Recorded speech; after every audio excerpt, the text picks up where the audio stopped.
With us, Baroness Pauline Neville-Jones, Christine Jardine and Jambi McGrath and David Buick. Let's go to our next caller. It's Yasmin in Glasgow. Hello, Yasmin. Hi, I'm a doctor and I earn £14 an hour. I live with my parents because I'm struggling financially to move out. Many of my colleagues and I are planning to move abroad for better pay and work conditions. What should the government do to stop UK-trained doctors from leaving the NHS? How long have you been a doctor? 7 months now. And how, I mean, I'm just asking because I think we'd all be interested in this. How quickly do you move up the pay scale as a junior doctor? So when I start the second year of my work, I'll be earning about £15.15 an hour. When I start my GP training, I'll be earning about £18 an hour.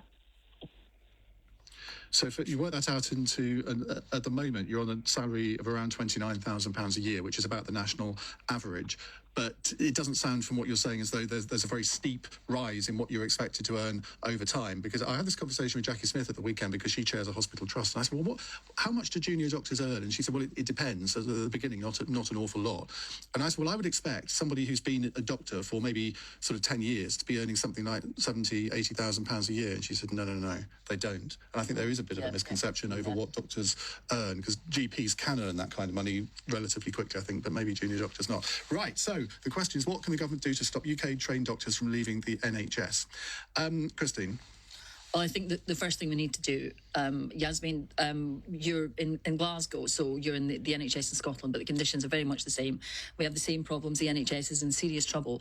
And what the government should have done to avert the situation we're in at the moment, where we're facing the biggest strike by junior doctors who are threatening to go on strike for 3 days, is get round the table and find a solution.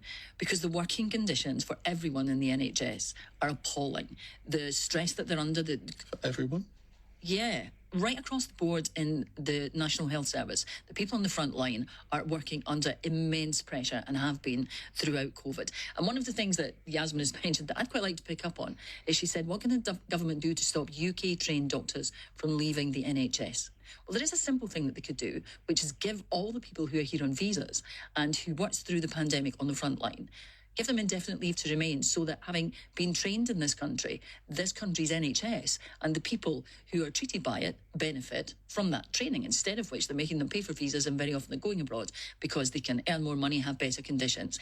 The NHS needs root and branch reform and improvement, but first of all, it needs the Secretary of State for Health to sit round the table with the unions and with the authorities and come up with a way of improving the standards and the pay that junior doctors are receiving in this country, because it is ridiculous. Okay. It hasn't been done so far. Pauline, the junior doctors are asking for 36% pay rise. Now, I thought the nurses were going some when they wanted 19%. What is the strategy here? Because they know they're not going to get 36% or anywhere near it, even if many people think they deserve it. Well, I don't know the answer to that question. I mean, it doesn't strike me as enhancing their claim to nominate a sum which is just way out of the bounds of possibility. But I do agree with what's just been said, that we are losing doctors who are going abroad. I mean, not just people who come here to be trained, but also our own people born in this country are leaving. And I don't think it's a question of money. We are now spending in the UK pretty much at the European average. And it's a question of organisation and how that money's spent. And so I do agree we do need change in the system. Far too much money, I think, spent on bureaucracy. But a lot of people in the NHS say, can we please have a few years of stability? And you talk about root and branch reform, Christine. I mean, a lot of people say, anything but that, given the fact that we went through the Lansley reforms, etc., etc. Yeah, I know, but if we don't do something soon, the situation in the NHS is reaching crisis point. I talk to nurses in my constituency and throughout the country, and the conditions that they are working in are terrible. Now, if the junior doctors go on strike, it's going to be worse than the nurses strike, because there's no minimum service level agreement there. Again, we're back to, as far as I'm concerned, back to roots. Doctors have been paid a derisory sum of money for 50 years. Not senior doctors. I mean, consultants are not paid a derisory sum. No. I'm talking junior doctors. And as far as I'm concerned, the National Health employs, I think, roughly 1.5 million people. They've got 30,000 managers. People think it's much larger than that. It's not. If anybody thinks that any political party can run the National Health Service efficiently, well, with everybody satisfied, dream on. It can't happen. It's got to be run on a basis of a business using mainly the public sector, but also the private sector. We just don't have the money. And if you don't have a plan that's something like 5 to 7 years on how you're actually going to sort this out, because there's no way that Stephen Barker is going to be able to come up with anything more than 7 or 8%, or maybe 10% paid over 2 years or something like that, which is not really going to help them. And they are in a very dire situation. I just think, as Pauline has said, we need, and Christine has said, we need root and branch. We've got to have the drains up. We've got to go back to basics, start again. And how do you actually produce a national health service, or a health service, if you like, that everyone is proud of? And unless money is not the only problem, as you so rightly said, Ian, is the question of the very poor management and the very poor policies that we've had. This is the trouble with, as far as I'm concerned, that with this country at the moment. You know, we talk about business. The government has no long-term plan what to do about it. No. National health, no long-term plan. You have to have a plan. They don't have a plan, and all of it is sticking plaster at the moment. Yeah. And it has to stop. And West Reading, who I think is a very robust opposition spokesman, he thinks he can mend it for the Labour Party. He can't. It's not that big. Well, that's just giving up, saying, well, it's there, there's nothing we can do and to we can do something about it. We have to have a joint venture between business and between the National Health Authority. Try selling that to the general public. And Jambi? It's a travesty. The NHS was a model to be admired by people around the world.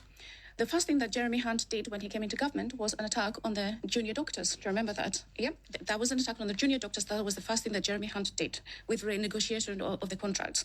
And how many years later, they are still attacking the junior doctors. Now, the thing is that the NHS was functioning before it became the news headlines. Every single day it was on the news since 2010. Now, it's a travesty for the country. It's not just me or you. Everybody loses out on the NHS. You have been able to, if you were to have a heart attack right now, your chances of survival in this country are extremely high. You would just go, you don't have to have money. It's egalitarian.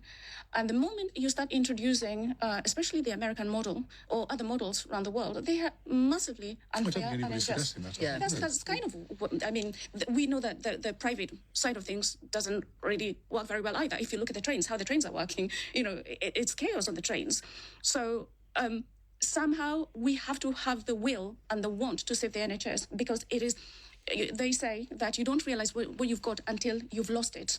Now, I know, and I've lived in different countries, and I know the value of the NHS, that literally you could have cancer today and your chance of survival is extremely good, because you can literally turn up and see the best doctors in the world. But the trouble is, the chances of surviving if you have cancer are better in most other European countries than they are. Yes. Yeah. That's the health problem outcomes are with that better. argument. But we haven't actually answered Jasmine's question. How can we solve it today? And that's the problem. We can stop playing politics. We're playing politics with the NHS, and that is the end goal is not for the benefit of the NHS, according to what has happened. But if you have a finite budget, and obviously the government keeps adding to the NHS budget, but if you have a finite budget, it is for the NHS managers to decide how that is divvied up. And if they come to the conclusion that, well, we can only afford a 6% pay rise for junior doctors because, well, unless the government gives us more money, and if the government does give them more money, that has to also come from somewhere, doesn't it? It's about priorities. Yeah, to governors to choose, as they say. Well, yeah, it's about priorities. You know, if the government prioritizes on the actual health of its nation, then that would be the one thing they choose. One of the things... Well,